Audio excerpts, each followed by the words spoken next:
we've definitely run into almost every problem imaginable. For some reason it says the CHAdeMO plug is offline. Oh no! We looked around to see if we could find another fast charger. Most of them in Pasco are in use right now. We were there for at least an hour and a half, and we were at 26% still. The charging station had crashed. Their charging station was like falling apart. We should have known. Our battery is getting pretty hot. We normally never fast charge this many times in a row. Plus, it's 80 degrees outside. Yeah, we're gonna be there super late. Well, we're on another trip. Yep. Finally, and this one is gonna be crazy. Well, let's hope it's not gonna be crazy, but it's gonna be long.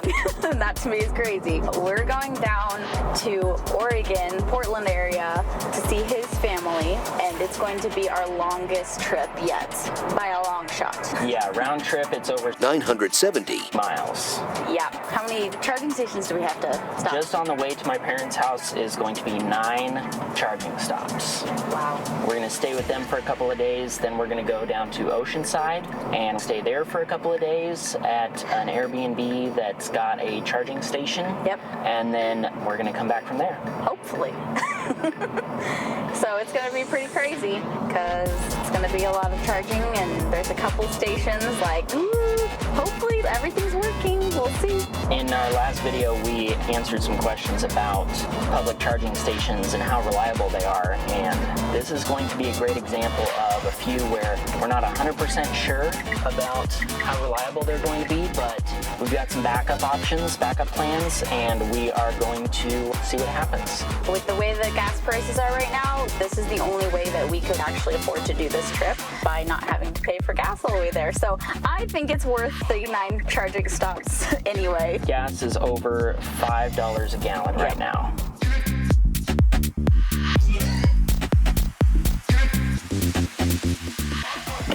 All right, we've arrived in Ritzville. Ritzville actually has 2 fast charging stations. We're going to use the EV Go station. The other one's in Electrify America, but they tend to have a lot of issues. See if I can get the card to work. Nope, so we'll use the phone app. I almost never get those cards to work, but I've never been to this station before, so I figured it was worth a shot. And there it is, CHAdeMO, start charging. It says, we're talking with your car. The hose is shaking because the electricity is flowing through it. No, it's not. It's because the wind, you idiot.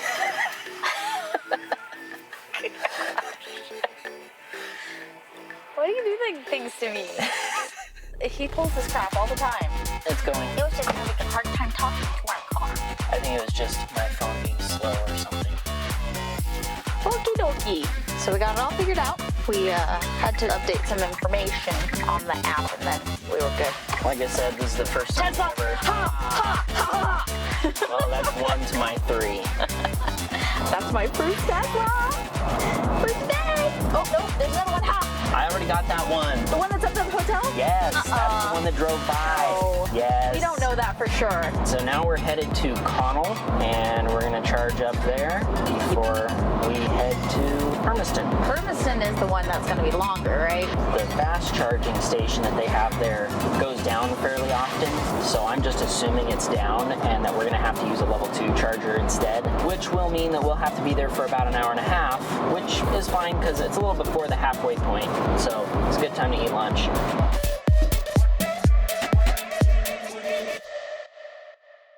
We arrived.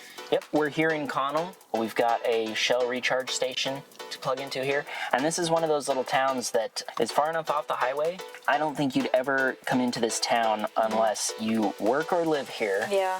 Or you need to charge. Yep. So it's a good thing that they put in some charging stations here, and it looks like they have a few options. They've got CHAdeMO and CCS, and also a level 2 charging station. Nice. So they pretty much have all the options. Yep, there's just so many cars trying to charge here, and oh yeah, it's packed. We had to wait in line. We're gonna be like so late now.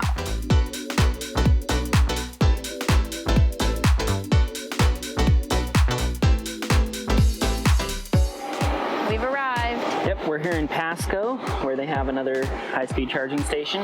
Looks exactly like the one we were just at. But something that's cool about it is that it's got this overhead awning of solar panels. So are the solar panels station? So the solar panels are most likely sending power to the utility, but it helps to offset the power that's used by the charging station so that they don't have to pay as much for their power when we use it. Not to mention, it's super nice. We're completely shaded. Completely shaded. So we can sit in the car and not get sunburned like Yep. I already am. For some reason it says the Chatamo plug is offline. Oh no. So unfortunately, this one is offline, but the good news is here in Pasco, there's a bunch of other options. So we're gonna grab some Starbucks since it's right here, and then we're gonna go find a different charging station to use. And in the meantime, we'll just use the slow level 2 charger and pick up a little juice since we're gonna be here anyway.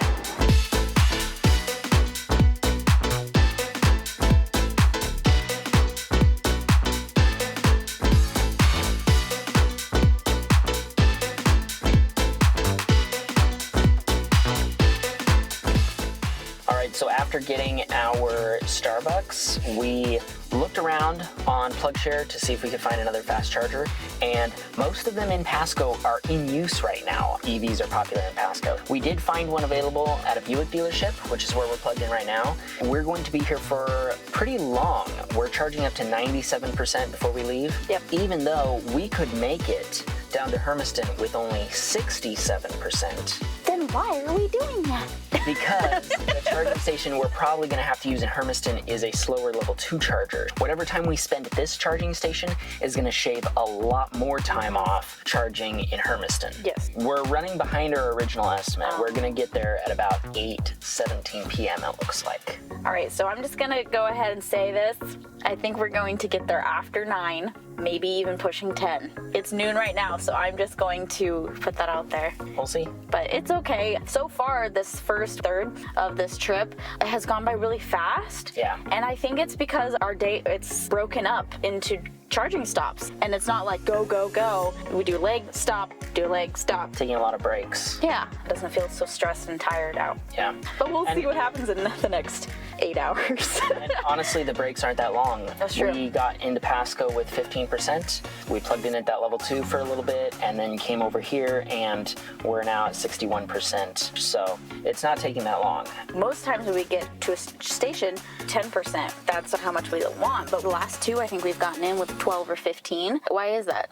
We've been driving a little bit slower than I think I normally plan to. We've had a tailwind for part of it. So there's a lot of different things that go into it, but it's better to have more than you thought you were going to have. I'd be concerned if we got there and we only had 6% or something like that. And driving behind trucks, we don't necessarily recommend that. You got to pay attention because you don't want to be too close to a semi, but it does help block some of the wind when you're driving, so that helps. Yeah, if you draft off of a semi. Draft off of a semi. That's what it's called. Nice. Well, I'm gonna draft off of, I don't know. Never mind.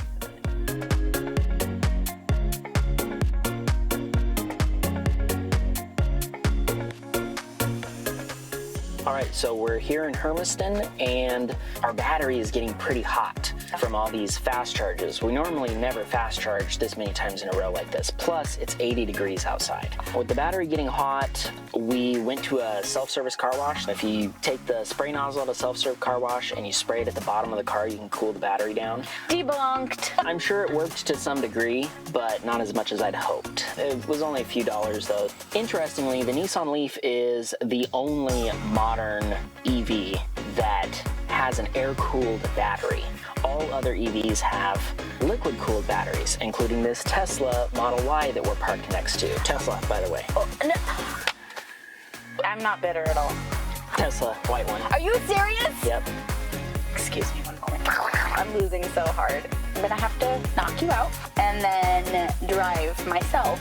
So we just went straight to the level 2 station over at a hospital. There's supposed to be another one in town, but we didn't go all the way down there because it's on some apps and not on some others. We've got our own food to eat, but there are a bunch of restaurants in Hermiston, including fast food and drive-thrus and stuff. So we're going to use the level 2 charger. They generate a lot less heat than a fast charging station. So even if the fast charging station is working, it's just better for us to use this one anyway. Plus we kind of need a break and need to slow down and chill for a sec. Some nice grass areas and some shade.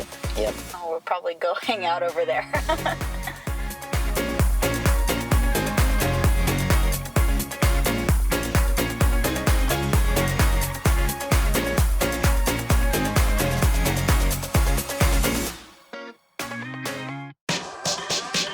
right, so here we are in Arlington. We arrived. Yep, we found the charging station pretty easily. This one we haven't ever seen before. This one's really beat up. It looks like it's been around a long time. It's from OP Connect, and the screen is damaged. But the nice thing is, it activates right away as soon as you plug it in. You don't have to do anything. It's free, too. There's also the DC fast charging station. As you can see, it's occupied by a newer Nissan Leaf that was here before we were. It's fine because we weren't going to use that anyway because our battery is pretty hot. The good news is it cooled off on our drive here, and using a level 2, it'll drop some more in temperature. By the time we get to the next one, it should be cooled off even more. But while we're here in Arlington, we're going to find a restaurant and go eat. Yep, it's about dinner time, and we're hoping the sun will go down soon. Yeah, it's about 83 degrees. Our poor baby's super warm right now. Yep.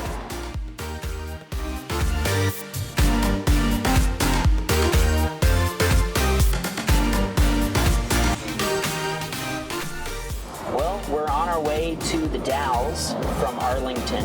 Our plan was to use the level 2 charging station in Arlington so that the battery could cool off. What actually happened?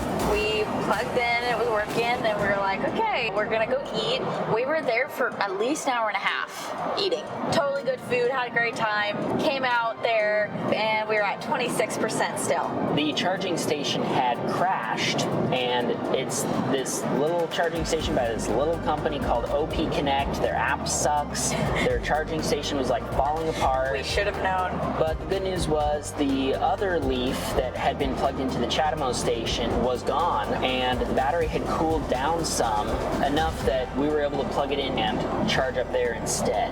We had to wait a while, which was not ideal, but we're able to make it to the Dalles. Yeah. The level 2 charging stations are definitely longer stops. And this is what people need to understand. If you have a business and you're thinking about putting a charging station in your parking lot, understand that the level 2 stations are good for your employees, your local customers, things like that. But if you want a charging station that's going to be useful for long distance travel, it needs to be a DC fast charging station, or else it's just not going to cut it for anybody. If the point of your business, say, is like a restaurant or something, if you want to get more people in and have more reliable chargers where they're going to come back and they're going to tell their EV friends, hey, stop here, that's a great restaurant and a good charger, then you're going to probably want to go with something a little bit better than just the cheapest one. Yeah, and also it depends on the type of business. If it's a business where someone is likely to spend a couple of hours, like a movie theater, it's okay to use a level 2 charging station there because people are going to be there anyway, so it doesn't need to be the fast charging station. But if it's a place where people want to be in and out, like a convenience store, a level 2 is going to get no traffic at a convenience store because people are not going to want to come in and buy snacks and drinks for 2 while hours. They're waiting for 2 hours. They want to go to some place where they can be in and out. So if your business is a quick in and out type of business, like a convenience store, put in a DC fast charging station. If it's a place that someone's going to spend hours there, like a movie theater or a gym or a nice restaurant, then you can go with a level 2. But what I can't stand is these gas stations that are putting in level 2 charging stations. Nobody is using them, and the gas stations figure that out eventually, and they go, wow, this is really dumb. It's dumb because they put in the wrong kind, and nobody wants to sit in a gas station parking lot for 2 hours doing nothing. So now we are on our way again, and it is almost 9 o'clock.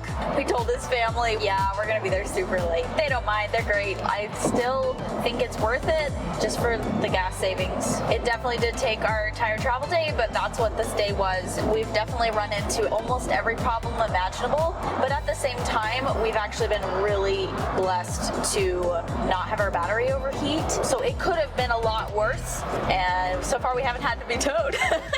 This is a pretty big trip. We went from like here to here, and like he said, it's starting to get cooler out here, and if we can just have our battery heat go down, then we can continue to fast charge. If not, we might get there in the morning. What was that gas price that we saw at that station? $5.59. $5.59. I haven't run the numbers yet, but if we paid that for the whole trip, this would be really expensive. I'm curious to look at how much it's going to end up costing us because we did use a lot of DC fast charging stations that cost money, but we did use a few level 2s that were free. We'll have to crunch the numbers when we get home and figure out how much we actually saved. Yeah.